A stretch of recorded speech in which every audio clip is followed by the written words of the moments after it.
દાહોદ તાલુકા પંચાયત જઈ રહ્યા હતા આમ આદમી પાર્ટીના સભ્યો અને એકાએક તેમના વાહનોના કાફલા ઉપર પથ્થરો વરસવાની શરૂઆત થાય છે। અફરાતફરીનો માહોલ સર્જાય છે અને પોલીસ પણ ઘટના સ્થળે દોડી આવે છે।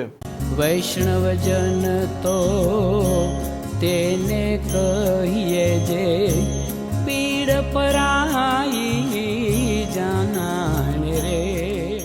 નમસ્કાર, આપ જોઈ રહ્યા છો નવજીવન ન્યૂઝ અને હું છું આપણી સાથે તોફિક ગાંચી। દાહોદ જિલ્લાના ધાનપુર તાલુકા પંચાયતના આમ આદમી પાર્ટીના સભ્યો પહોંચી રહ્યા હતા આજ તાલુકા પંચાયતમાં, કેમ કે પ્રમુખ અને ઉપપ્રમુખની પસંદગી કરવાની હતી અને તે માટે જે સભ્યો હતા તેમના વાહનોનો કાફલો પસાર થઈ રહ્યો હતો અને તે જ દરમિયાન વચ્ચે તેમના વાહનો પર એક પછી એક પથ્થરો વરસવાની શરૂઆત થાય છે, ગાડીઓને નુકસાન કરવામાં આવે છે અને અફરાતફરીનો માહોલ સર્જાય છે અને પોલીસનો કાફલો પણ ઘટના સ્થળે દોડી આવે છે, કેમ કે કાયદો વ્યવસ્થા ખરાબ થાય તેવી પરિસ્થિતિનું નિર્માણ થયું હતું અને અજંપાભરી પરિસ્થિતિ પણ ઊભી થઈ હતી। અને અંતે આ સભ્યો આરોપ લગાવે છે કે ભારતીય જનતા પાર્ટીના કેટલાક લોકોએ આ ષડયંત્ર કર્યું છે જેથી કરીને તે તાલુકા પંચાયત ન પહોંચી શકે અને પ્રમુખ ઉપપ્રમુખના તેમના પસંદગીના ઉમેદવારો પણ પસંદ ન થાય। આ મામલે હવે ચૈતર વસાવા મેદાને આવ્યા છે અને તેમણે આખરી પ્રતિક્રિયા આપી છે। સ્વરાજની ચૂંટણીમાં દાહોદ જિલ્લાના ધાનપુર તાલુકા પંચાયતમાં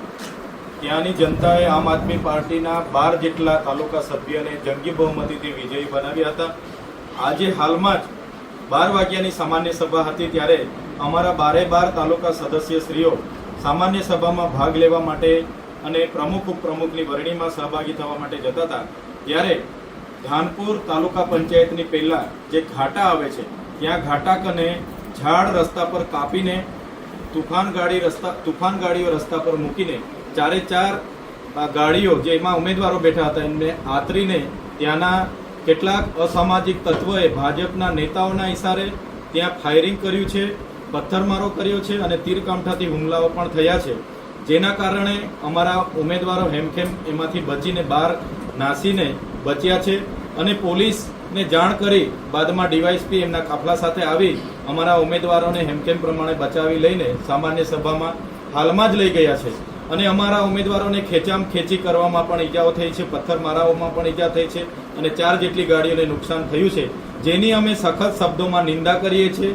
જે ભારતીય જનતા પાર્ટી 30 વર્ષથી શાસનમાં હતી એમનો જે ભ્રષ્ટાચાર ઉજાગર ના થાય અને આવનારા દિવસોમાં પણ એમને કૌભાંડો કરવાનું મોકળું મેદાન મળે એના માટે સત્તા પર આમ આદમી પાર્ટી ના બેસે એના તમામ નિમ્ન કક્ષાના પ્રયાસો ભારતીય જનતા પાર્ટી કરે છે। એનો જવાબ લોકતાંત્રિક રીતે આવનારા દિવસોમાં દેશ અને ગુજરાતની જનતા આપશે। આમ દાહોદના ધાનપુર તાલુકા પંચાયત છે તે આમ આદમી પાર્ટીએ કબજે કરી છે। પ્રમુખ ઉપપ્રમુખની તેમને વરણી કરવાની હતી પરંતુ તેમના આ સભ્યો ન પહોંચે તે માટે ભાજપે ષડયંત્ર કર્યું છે તેવો આરોપ લગાવતા ખળભળાટ મચી જવા પામે છે। જો કે પોલીસ ઘટના સ્થળે પહોંચે છે અને આ સભ્યો છે તેમને અંદર સુરક્ષાના સાથે તાલુકા પંચાયત પણ લઈ જાય છે અને બહાર પણ લોકોના ટોળા ઊભા હતા। આ પ્રકારના સમાચાર માટે નવજીવન ન્યૂઝ ચેનલ સાથે જોડાયેલા રહો। નમસ્કાર।